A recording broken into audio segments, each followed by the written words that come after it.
kunchebi sabula jem kai milasi au makadam netene katabla fujumala o kama biso marena kokura ina fadun temeluna anisonjali mbabe au bisimla ka befu ka bela jeli wale nyumando bi jumae bi la horomadonye jumadonye ofe amanasti angan kenin kan ame folo ka duwo ke an fasodi ni oye maliye fem kon betalike ame duwo ke maliden kilingilina anga sika ben kilima anga do da kilin fe ka bo da kilin fe gele ajugo mi be malidon kan ala kana ni sababu nyuma ko di marabako mamimba to malido me lafiya chukoya mina lakana o ka sabati mali fantan nani bela jelena alaka mali kishi anyini baka jugu toroma anga bambakato ameduo ke o bela jelenye ni wakati ko folena solika wili ke bako au ni nyorantima au munume no ko sira ka baraka rola ni au sokolinu ana anga folibe au ye mamunume on la je sokona ula dongodo ina folla dala kula ame bela jelenfo radio ri nouveau la me bako au ni sokoma mamunu sokolinu ananga bololo sira fe anga page Facebook kan renouveau FM renouveau télé page kan ko anga abonné kilingilina bela jelima kanga fulibuye ko beki bismillah bijuma donya renouveau matin aleka lada do yana ngado jem kan kon nala anga dibila barake bako ambe fulini tanoni di uma sabula au ka janyuma ni kuma kan nyuma soro o sababu ya nyuma oye oluye studio bamidaw kon nala no so ma dayna ama sababu ya ko baro jay baro nyokon tigay isa ka wasidiwe fanta tumuta assalamu alaikum alaikum salam rahmatullahi ta'ala wa barakatuh so mo ko bedi torastena ala ka juma kile here amina ya rabbi ka anga do fara itaw kan juma do ya o ye domba ye anga jamana ko ka so e ke tiendo dine wera o benga mi me mamadou dine la o ka chaka teme ato bela jelenka wala bi juma do ya o kerengrene ala a tendance bela jele a branche bela jele juma seli e fen baya an fe no la me do do juma seli munu mina ke ala ko o mina anga jamana ye de gumba mi banga jamana kan ka de gun bela jele wuli ka boyna amina ya rabbi ala ka do kelen bela jelemne isa kaba ame bakuru badi kanu mo ko soni ame sigana asigana nyefoli jonjon ke bi anga décryptage kondala kuma se min sukantirani obena wala isa kaba sidibe fe obetalike diffamation koro ani anya ta ka kenyi wale ya jume anga jamana kono ya no o la se obena ke bi wala li konnala jemukan ale kuncheto anga bi ma welele alebe bokulu konnala abe fomi ma ko collectif 501 oye kulu min konna la ma kɛmɛ duuru ani kelen o de b'a kɔnɔ olu minnu yɛrɛ tun ye foroba ca sɔrɔ a bɛ fɔ min ma ko fonction publique san 2016 wagati la ni o ye 2016 ye nka fɛn min kɔni bɛ tali kɛ u ka fonction publique sɔrɔli décret o kɔni annulé la o la ani maa dɔ bɛna ɲɔgɔn lasɔrɔ sɔgɔmada in na ka se ka kuma u ka lahalayaw kan o kɔfɛ ani kojugu kɛlɛbaga ma ɲɛma bɛna ɲɔgɔn lasɔrɔ an ka don baara ɲɔgɔn welelen ye ale ye bi ni o kɔni ye bamanan ye ani ale bɛ ɲɔgɔn lasɔrɔ ka kɛɲɛ ni waleya min kɛra Bamako sigida dɔ kɔnɔna la bɛ fɔ min ma ko ACI 2000 maa dɔ kɔni bɛ yen nɔ ale ka miliyɔn kasabi caman kɔni tara a ka mobili kɔnɔna la min bɛ taa fɔ miliyɔn 120 na o min kuma kɛra kiri ani wɔyɔ ye k'a daminɛ kabiri tarata kana bila bi la o la ko kunnafoni jɔnjɔn jumɛn bɛ bamanan kulibali bolo ni waleya in kan ana bɛna ɲɔgɔn lasɔrɔ ka se ka o kibaruya di bɛɛ lajɛlen ma tan ni ka segin kibaruyaw o ye laada ye o bɛ di Sori Ibrahim Diallo fɛ kɛnɛya kunnafoni o fana bɛ lase aw ma bi awa daɲogo ale ka wuli ka jɔ kɔnɔna la Alexi ko ale ma sɔn o lasew fana bɛ na kɛ an ka don fɔli duma o bɛ o kɛrɛfɛ bi sɔgɔmada in na don kibaru o bɛ na lase aw ma Isa Kaba Sidibe ka fara Omar Koyita kan sɔni o kɛnɛ bɛ dayɛlɛ aw ye ko bɛɛ k'i bisimila an bɛ baaraw bɛɛ lajɛlen dayɛlɛ sisan ni wagati bolo da cogo ye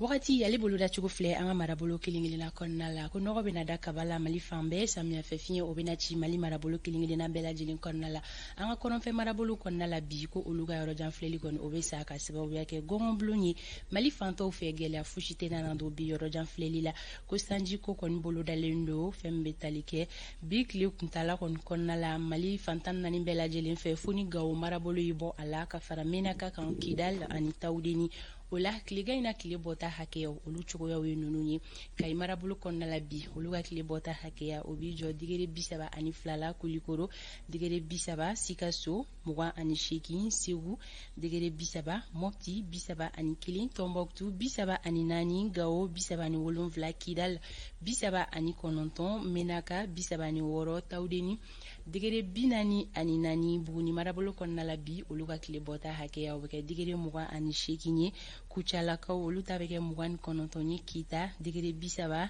ɲoro ani nara olu ta bɛ kɛ 33 ye duwanzan 31 san ani baɲangara olu ta bi jɔ degere 30 la joyila degere 29 guruma raurus degere 35 bamako distriki kɔnɔna la nɔgɔ gulonin bɛ to kaba la samiya fifiɲɛ o bɛ ci min fanga tɛ bonya kosɛbɛ gɛlɛya fosi tɛ nana don bi yɔrɔ jan filɛliw la ko sanjiko kɔni bolo dalen don bi tile journée kɔnɔna la bamako n'a lamini bɛɛ lajɛlen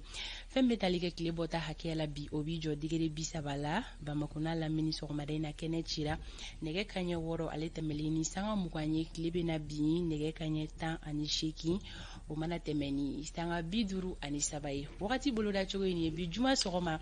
ka di maliden kelen-kelenna bɛɛ lajɛlen ma ka daminɛ Kayi ka taga bila fo Tawudeni ka bɔ fɛn bɛ tali kɛ wagati boloda cogo kɔnɔna la don kibaru o bɛna dayɛlɛ aw ye sisan.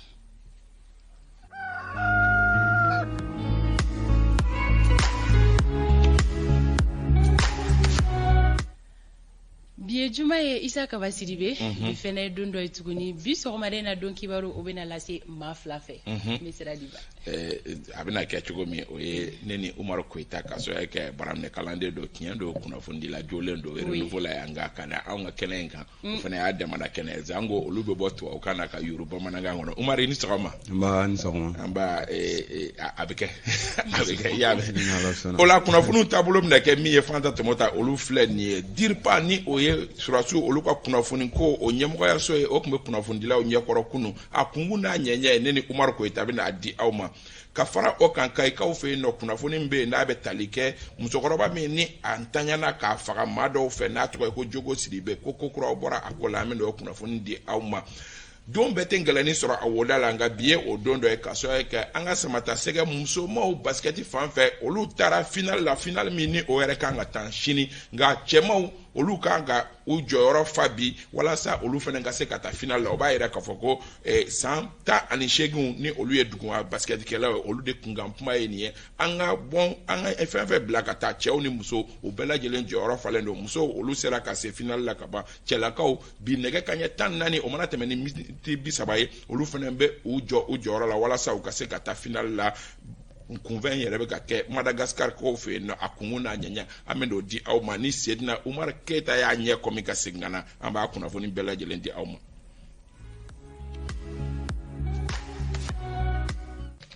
an balimaw aw bisimila renouveau kumaso kɔnɔ walasa ka kunnafoni kungun n'a ɲɛɲɛ di aw ma an y'a fɔ aw ɲɛna kuma daminɛ kuma la n ko baara ninnu a bɛna kɛ maa fila baara ye ka sɔrɔ kɛ Umaru Koyita ale bɛna fara an kan baara ninnu na désormais o la an ye kuma daminɛ ni min ye o bɛ tali kɛ min ye finitigilakaw olu ka kunnafoni ye ka kunnafoni di ɲɛmɔgɔ olu tun bɛ kunnafonidilaw ɲɛkɔrɔ kunu ka se ka ɲɛfɔli kɛ wale minnu ni olu kɛra kɔsani na k'a daminɛ tesit ka taa bila yɔrɔ wɛrɛw la wale minnu kɛra ka se k'o kunnafoni di ka kunnafoni bɔ dala fɔ la a ka kɛ da garantilen ye o de kama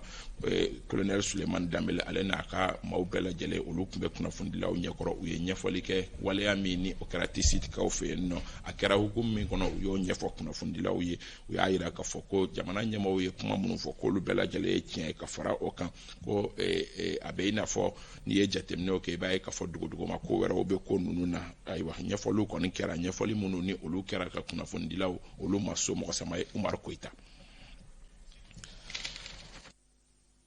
n bɛ taa ni kunnafoni nasira ye Umaru Koyita min b'e bolo e b'o lase.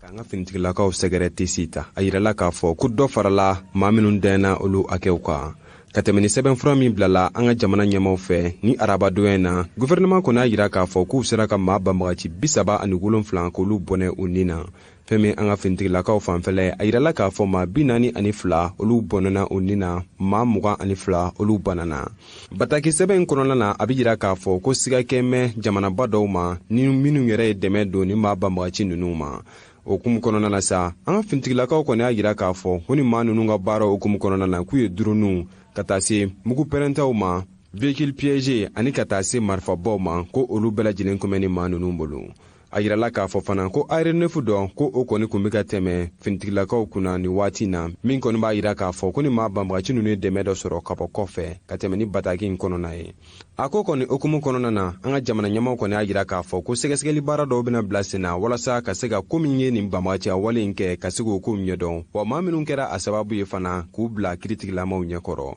ka tɛmɛ ni waleya juguyaw ye kɛrɛnkɛrɛnnenya la an ka fintigilaka minnu benna nin kɛnɛ in ka jamana ɲɛma kolonɛl asimi goyita ale kɔni a yira k'a fɔ ko ka tile 3 tasibila kɛ ni maa ninnu ye k'a daminɛ ni alamisa in na utikalo tile 11 san 2022 jamana fan bɛɛ lajɛlen na. Kunnafoniko nasira la halisa an b'a ladɔnniya k'a fɔ ponge docteur olu tun ye baarabila min boloda ni a kun bɛ bɛn utikalo tile 11 ka taa bila tile 12 ma a jirala k'a fɔ ko o bɔra a dɔgɔkɔrɔ. O kunnafoniya yɛrɛ lasera utikalo tile 10 u ka kɛnɛyaso la ɲɔgɔn dalajɛ senfɛ Bakari Sidibe ale b'o ɲɛfɔ an ye. Baliya dɔgɔtɔrɔso kɔnɔna na u ka lafasali jɛkulu ɲɛmaa kɔrɔ miteli ni ka taa n'a ye gouvernorat la n'o ma kɛ sariya kɔnɔna na. Ponjo dɔgɔtɔrɔso baarakɛminɛw yɛrɛ tiɲɛni n'o bi ka kɛ sababu ye ka gɛlɛya don furakɛliw la olu ye laɲiniw ye nin syndicat jɛkulu maaw da sera fɛn minnu ma u ka assemblée générale in senfɛ. An bɛ wuli ka jɔ an ka risurunw kama an bɛ wuli ka jɔ an ka saraw kama mais an bɛ wuli ka jɔ fana baarakɛminɛw ani yɔrɔ ka saniya pour que an ni minnu bɛ baara kɛ ɲɔgɔn fɛ n'o ye banabaatɔw ye olu fana k'u ka lafiya sɔrɔ. Salon an y'an ka mɔgɔ 2 suganti u ma sɔn olu ka don CA kɔnɔ ɲinan fana u ko k'u bɛ CA kɛ k'a sɔrɔ o tigi mɔgɔ 2 ma don grève an y'a bɔ a ma an bɛna hakili jagabɔ k'a lajɛ an bɛna bila don min na parce que ni gɛlɛya bɛ jamana na kana gɛlɛya wɛrɛ fara a kan an y'o waleya kelen de kɛ janvier tɛmɛnen tuma min na sanction binna kan an y'an ka grève wuli pour que jamanadenw ka tɔɔrɔ kana kɛ an ka waleya la. Min ye lafasali jɛkulu wɛrɛ ye minnu lakodɔnnen don dɔgɔtɔrɔso in yɛrɛ ɲɛmaayaso fɛ olu kɔni ye laseli ninnu bɛɛ lajɛlen galontigiya min kɛra u baarakɛɲɔgɔnw fɛ nin lajɛrɛ in senfɛ. Diɲɛ don o don yɔrɔ mun kan ka jɔsi a bɛ jɔsi mɔgɔw de bɛ dɔgɔtɔrɔso la an bɛna f'i ye fɔlɔ baarakɛlaw dɔw de bɛ dɔgɔtɔrɔso kɔnɔ dɔgɔtɔrɔso yɛrɛ b'u sara dɔgɔtɔrɔso jɛyali kama o baarakɛlaw bɛ ci wɛrɛ foyi t'u la ni dɔgɔtɔrɔso jɛyali tɛ k'a fɔ bi ko minɛn tɛ ponge olu bɛɛ ye juguya kan ni fɛn wɛrɛw sinon Dieu merci minɛn bɛ ponge bi alhamdulilayi Fuseni Kulubali a n'a nɔfɛmaw bɛɛ suspendé don san 5 u da tɛ syndicat ko kuma la ni yɛrɛ mandat in tɛ parce que renouvellement kan ka kɛ 2023 ni renouvellement banna ko tuguni an bɛ taa congrès wɛrɛ de la san 5 dafalen kɔfɛ o kɔrɔlen 2 min tun bɛ yen kɔrɔlen olu ye conseil d'administration participer baarakɛlaw tɔgɔ la très bien baarakɛlaw ka représentant de conseil d'administration salle kɔnɔ a ma kɛ u kɔ a furadama ma deli ka kɛ u kɔ fɛnɛ. N'a kɛra mun ye a ka kan an bɛ donni min na i ko bi fura ka sɔrɔ nin gɛlɛya in na ponge baarakɛlaw ni u ka ɲɛmaayaso cɛ min b'a to banabaatɔw bɛ se ka lafiya u ka furakɛliw la nin kɛnɛyasoba in kɔnɔna na. Kayikaw fɛ yen nɔ an b'a yira u la k'a fɔ ko min ye Jogo Sidibe ale fagaliko kuma kabi kalo in daminɛ na kunnafoni wɛrɛw sɔrɔla ka kunnafoni minnu n'olu bɛ tali kɛ maa minɛ kan maa minnu ko don a bɛ tali kɛ maa 24 ɲɔgɔnna olu kɔni taara kogoba 4 ni ɲɔgɔn cɛ n'a bɛ fɔ o ma ko mandat de dépôt nka maa 5 bɛ yen nɔ minnu ni olu bɛ kiiri tigilamɔgɔw ka bolo kan olu ma taa kasobonba la fɔlɔ o de hukumu kɔnɔ kunnafoni kunkun n'a ɲɛɲɛ min bɛ a ko kun kan Gabriel Keita ale b'o ɲɛfɔ an ye. Wala jugu ye min kɛra jɔnya sababuya la fɛn min kɔni kiiri tigilamɔgɔw ye olu kɔni mandat de dépôt da ani k'u ɲɛmada maa 5 bɔ ɲɔgɔn kan ni wale in yɛrɛ kɛra Lani Modi ka i yɛrɛ mara kafo kɔnɔna la ale kɔni kɛra sababu ye ka dusuma kasa yira fan bɛɛ lajɛlen ma ni o wale in sababu la fɛn min kɔni ye maa caman ni ka taa se jɛkulu minnu bɛ buna adamadenya hakɛw tɔbɔtɔli la olu ka nisɔngoya yira ka a wale in kɔn ni wale in ka tɛmɛ ni kibaruya minnu sɔrɔla a yirala k'a fɔ ko dugukolo mankan o de kɛra ni maa mun tanyana ani ka taa se maa minnu kun kɛmɛ k'a minɛ i n'a fɔ jɔn ka tɛmɛ ni maa mun tanyana o kɛrɛfɛmɔgɔw ka kumaw ye ko bagabagali waleya caman tara k'a sɛgɛrɛ don tɛmɛn'u la juin kalo kɔnɔ san 2020 bugɔli waleya dɔ kɔni kun tara k'a sɛgɛrɛ muso 5 fɛ min yɛrɛ kɛra sababu ye ka maa dɔ minɛ k'o datugu kaso la o maa ninnu na n'u yɛrɛ kun y'a laɲini walasa liberté provisoire ka se ka don o maa ma maa min tanyana ɲininkali kɛlen o la ni o y'a sɔrɔ o waleya in bɛ se ka kɛ ale yɛrɛ kɔni y'a yira k'a fɔ ko o ma diya a ye n'ale yɛrɛ kɔni suyira bɔrɔ kɔnɔ o kungo kɔnɔna la ka tɛmɛ ni kiiri tigilamɔgɔw ka kumakan in ka ye olu yɛrɛ kɔni y'a yira k'a fɔ k'ali maa 24 welelen kɔfɛ ko baara wɛrɛw kɔni bɛ to sen na fɛn min kɛra ni fagaliwale in sababu ye ko o kɔn fɛn min kɔni banbagatɔ ka maaw ye olu kɔni y'a yira k'a fɔ k'olu digidalen don kiiri tigilamɔgɔw kan k'a ta san 2018 ka n'a bila bi la jɔnya wale ka i kɔnɔna la a kɛra sababu ye ka maa caman bɔnɛ o nin na ka maa caman bana ani maa caman minnu sigiyɔrɔ bila. An ka segu ani dɔnko tigilamɔgɔw olu kɔni bɛ sanga bonda la Sibiri Sanu ni bɛɛ lajɛlen b'a dɔn SS Urujo la a jirala k'a fɔ ko ale danyana. SS Urujo ale yɛrɛ maa ye ni ani kumi jɛkulu la ni o ye Banema Percussion ani ka taa se jɛkulu wɛrɛ ma o ye Zombie ye ale kɔni dayana k'a si to san 60 ɲɔgɔnna na a yirala k'a fɔ ko san 1992 waatiw a ye waleya caaman kɛ wa a ye dɔngili caaman da minnu dɔnna kosɛbɛ. An ka jɛ ka laseliw lamɛn a kan.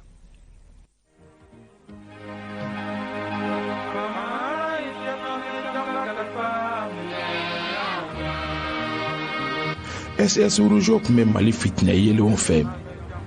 Hali n'o y'a sɔrɔ Ala y'a garijɛgɛ kɛ yefugeya ye.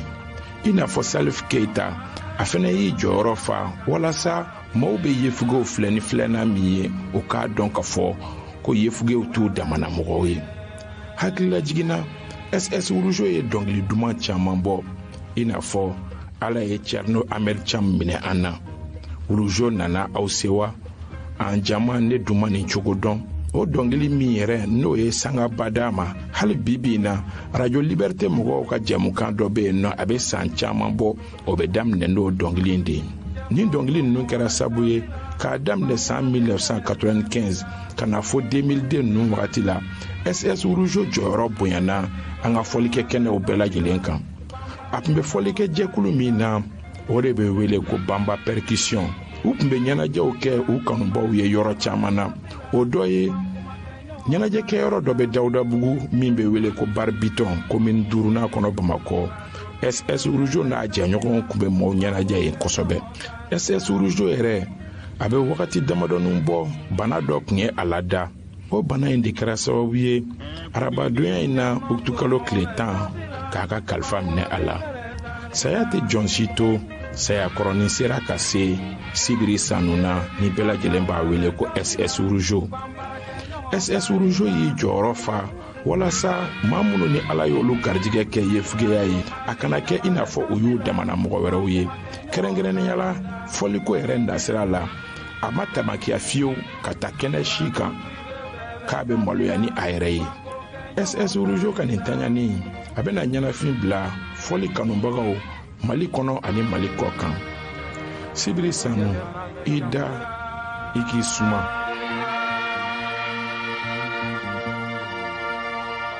Farikolo ɲɛnajɛ dakuruɲɛ kelen Mali samata sɛgɛ musomanw ani a cɛmanw kɛrɛnkɛrɛnnenya la saniya cɛlu o hukumu kɔnɔna la n'a bɛ wele ko baskɛti olu kɔni bɔlen don u talen don ka taa Mali kunnawolo